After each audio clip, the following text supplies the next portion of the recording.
الحكيم والصلاة والسلام عليك يا سيد الأنبياء والمرسلين. قال الله تبارك وتعالى في القرآن المجيد والفرقان الحميد: ألا إن أولياء الله لا خوف عليهم ولا هم يحزنون. آمنت بالله صدق الله العظيم وصدق رسوله النبي الكريم الأمين. نحن على ذلك لمن الشاهدين والشاكرين والحمد لله رب العالمين. قال الله تبارك وتعالى في القرآن المجيد والفرقان الحميد: إن الله وملائكته يصلون على النبي يا أيها الذين آمنوا صلوا عليه وسلموا تسليما. پڑھیے صلاۃ و سلام علیک یا سیدی یا رسول اللہ. الصلاۃ والسلام علیک یا سیدی یا حبیب اللہ. الصلاۃ والسلام علیک یا سیدی یا رحمۃ للعالمین وعلی آلک و اصحابک یا سیدی یا محمد رسول اللہ صلی اللہ علیہ وسلم. رب خلاق کائنات کی حمد و ثنا اور آقا نامدار مدنی تاجدار سرکار مدینہ سرور قلب و سینہ فیض گنجینہ احمد مصطفیٰ جناب محمد مصطفیٰ صلی اللہ علیہ وسلم کی ذات بابرکات پر درود و سلام کا نذرانہ پیش کرنے کے بعد میرے نہایت عزیز و احترام دوستو بزرگوں بھائیوں، اللہ کے فضل و کرم اور اس کی توفیق و عنایت کے ساتھ ہم ایک دفعہ پھر اس کی عظیم بارگاہ کے اندر حاضر ہیں. دعا کرتا ہوں کہ یہاں ہمارا آنا، ادب کے ساتھ بیٹھنا، اس کلام کو سننا، سن کر اس پر عمل پیرا ہونا، میرا مالک و خالق اپنی بارگاہ عالیہ کے اندر مقبول منظور فرمائے. دوستو، یہ ماہ مقدس ربیع الثانی، ربیع کہتے ہیں بہار کو، ثانی کا مطلب ہوتا ہے کہ دوسری، یعنی یہ دوسری بہار. اس ماہ مقدس کے اندر اکثر و بیشتر اولیاء کرام کا تذکرہ جو ہے کیا جاتا ہے.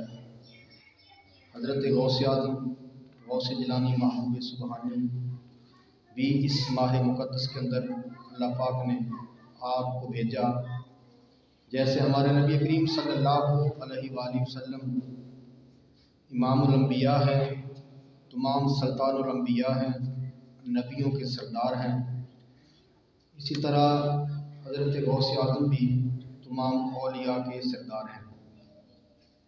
تو آج میں آپ کے سامنے جس موضوع پہ لب کشائی کرنے والا ہوں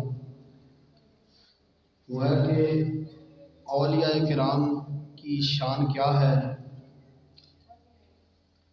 اور کیا ان کی بیعت کرنا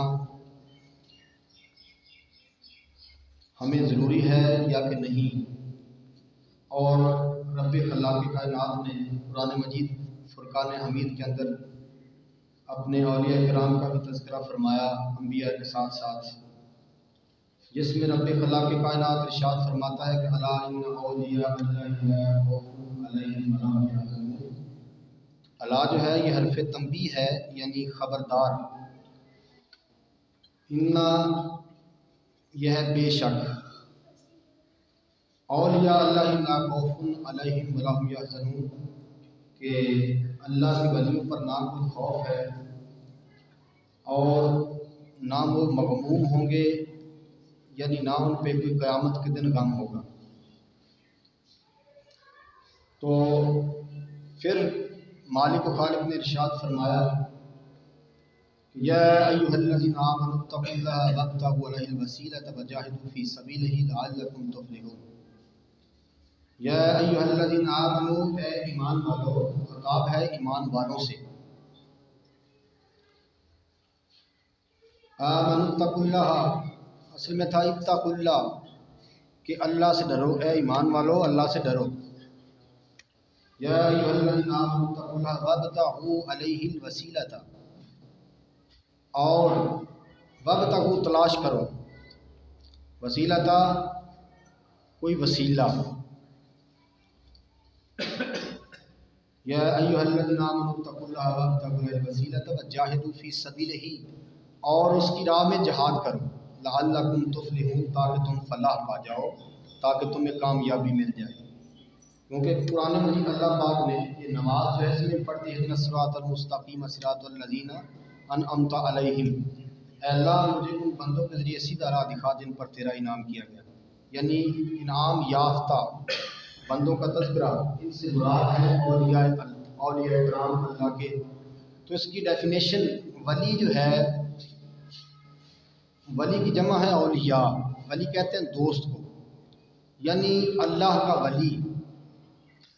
ولی کی ڈیفینیشن، اس کی تعریف کیا ہے، ولی کیسے بنتا ہے، یہ میں آج آپ کی سماعتوں کی نظر کرنے والا ہوں. کہ ولی کا لفظی مطلب ہے وہ ہے دوست. ولی کا مطلب کیا ہے، دوست، یعنی اللہ کا دوست. تو اللہ کی قربت جو ہے وہ حاصل کیسے ہوتی ہے اس کو.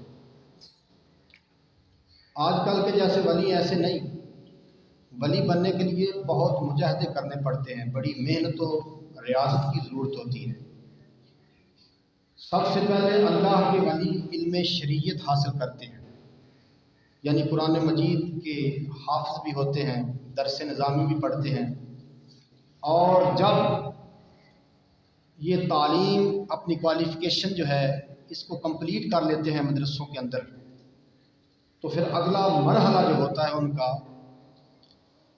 وہ یہ ہوتا ہے کہ جیسے انعمت علیہم، یعنی وہ اللہ کے بندے جن پر اللہ انعام اپنا فرماتا ہے، انعام والے بندے،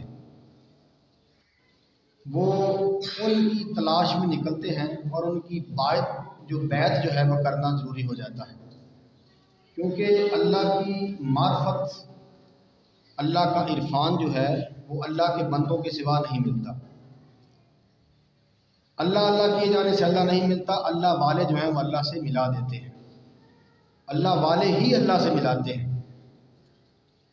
اور علم شریعت حاصل کر لیا، قرآن پاک کو حفظ کر لیا، درس نظامی کر لیا، اس کے بعد اگلی جو سیڑھی ہے، اگلی منزل ہے، وہ ہے علم طریقت.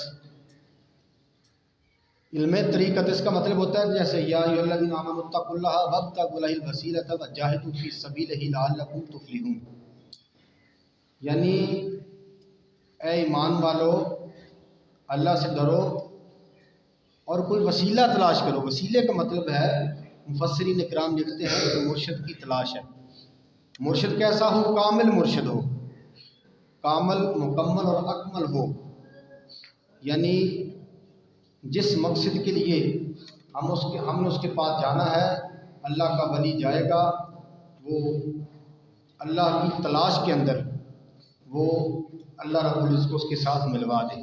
اسے کہتے ہیں کامل مرشد. یعنی جو عطا کر دینے والا ہو، اللہ کا راستہ دکھا دینے والا ہو، وہ کامل مرشد ہوتا ہے.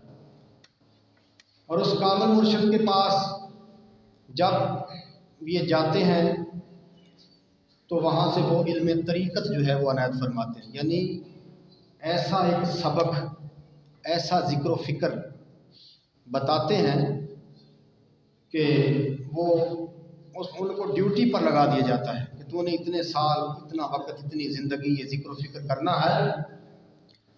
اور وہ ذکر اور فکر کرنے سے ان کا دیا ہوا ذکر، چونکہ کامل آدمی کے بتائے ہوئے ذکر سے دل کی دنیا جو ہے یہ بدل جاتی ہے. کرنے سے جو حجابات قلب ہیں، دل کے حجابات، دل کا زنگ، یہ دور ہو جاتا ہے. دل کے اندر روشنائی، اس ذکر و فکر سے روشنائی آنا شروع ہو جاتی ہے. جب روشنائی آئی، آنکھوں کے اندر بھی روشنائی آ جاتی ہے. جب دل کے اندر آتی ہے، دل کا زنگ اتر جاتا ہے، تو پھر حقیقت کی منزل دوستوں شروع ہو جاتی ہے. حقیقت کی منزل، جب حقیقت کو انسان پا لیتا ہے تو پھر اس کے بعد معرفت حاصل ہو جاتی ہے. معرفت کا مطلب ہے عارف باللہ ہونا، یعنی اللہ کے اسرار و رموز کی پہچان کرنا. اور آنکھیں یہاں بند کرتے ہیں، آنکھیں بند کر کے رب خلاق کائنات کی ذات تک وہ رسائی حاصل کر لیتے ہیں. اس کی لوح محفوظ پر بھی پڑھ لیتے ہیں کہ وہاں کیا لکھا ہوا ہے. لیکن یہ بڑے مجاہدے اور بڑا محنت طلب کام ہے، ایسے حاصل نہیں ہوتا دوستوں. کیونکہ حضرت پیر وارث شاہ رحمۃ اللہ علیہ وہ کہتے ہیں کہ ہیر کی کتاب کے اندر ہے تو ہیر، لیکن قرآن مجید لکھا ہوا ہے، وہاں قرآن پاک کا ترجمہ کیا گیا ہے، ہمارے سمجھنے کی صرف بات ہے۔ جوگی آخیا آج جاننا ہی تے رہی ایس خیال تھی باز میاں۔ آج جاننا ہی یعنی اگر تو نے معرفت حاصل کرنی ہے تو اللہ کی معرفت کو، رب خلاق کائنات کی ذات کو تو اگر پہچاننا چاہتا ہے، اس سے آگاہی کرنا چاہتا ہے کہ آج رہی اس خیال تھی باز میاں، سر سختیاں نرمیاں چلنیاں نہیں، سر سختیاں نرمیاں چلنیاں نہیں دسنے دلے دے راز میاں، نہیں دسنے دلے دے راز میاں، جوگ جیوں دی جان مر جانے تھے کام نہیں لاڑتے ناز میاں، سدا نفی دے راگ نو گاونا ہے، لا الہ الا اللہ، اس کو کہتے ہیں نفی کا راگ، لا الہ الا اللہ، نفی اسباب دا پانی ملیا ہر رگے ہر جائی، سدا نفی دے راگ نو گاونا کر کے کران کلبوت دا ساتھ میاں، ذکر شغل تے ذکر دے وچ رہنا، ہو دا انت آواز میاں، ہو دا انت آواز میاں، تے اپنے آپ کو گالنا ہی نہیں کھیلنے چرختے بعد میاں، کہ کر کے خودی تکبروں ترک توبہ تے رہنا نیویاں وچ نماز میاں، رہنا نیویاں وچ نماز میاں، من وچ مسیت محراب تقوی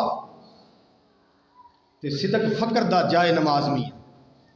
اس جوگ دا جاننا بہت ہوگا مشکل، رنگ رنگ دے سوچ گداز میاں، باہر فقر وچ تلا توکلے دا وارسی رستہ روڑ جہاز میں۔ یہ ہے یعنی خصائص ہیں فقیر کے، کہ فقیر کے اندر خوبیاں کون کون سی ہونی چاہیے، یعنی جب وہ معرفت کو پا لیتا ہے، اللہ کی بقائے باللہ کی منزل جب اس کو مل جاتی ہے تو وہ دنیا کو 3 طلاقیں دے دیتا ہے، اور اس کا دنیا کے ساتھ کوئی تعلق اور واسطہ نہیں رہتا، پیسے کی حرص و ہوا ختم ہو جاتی ہے، صرف اس کی تار جو ہے جب وہ اللہ والا بن جاتا ہے تو اس کا رابطہ، اس کا کنیکشن، اس کی تار، اس کا جو ہے وہ صرف اللہ رب العزت کی ذات کے ساتھ ہی ہو جاتا ہے۔ تو اللہ پاک نے اکثر و بیشتر مقامات پر اپنے اولیاء کرام کا تذکرہ فرمایا ہے، جیسا کہ قرآن مجید فرقان حمید کے اندر سورہ کاف کے اندر اللہ رب العزت نے تذکرہ جو ہے وہ حضرت موسیٰ علیہ السلام اور حضرت خضر کا واقعہ مذکور ہے۔ حضرت موسیٰ اور حضرت خضر کا، اللہ کے نبی حضرت موسیٰ علیہ السلام اپنے رب خلاق کائنات کی بارگاہ کے اندر ادب و احترام معروض ہوتے ہیں کہ اے خدا قدوس، اے باری الہ، اے ہمارے پیدا کرنے والے، مجھے یہ بتا کہ جو علم آپ نے مجھے عطا فرمایا ہے، یعنی بڑی غور طلب باتیں ہیں، میری بڑی قیمتی باتیں ذرا دماغوں کے اندر آپ نے جگہ دینی ہے، کہ جو علم آپ نے مجھے، حالانکہ نبوت کا علم تو بہت بڑا علم ہے نا، علم شریعت اللہ کا حکم، اس سے بڑا تو علم ہی کوئی نہیں، کیا اس کے علاوہ بھی کوئی علم ہے؟ یہ سورہ کاف کے اندر واقعہ مذکور ہے، اس کے علاوہ بھی کوئی، آپ نے فرمایا اللہ رب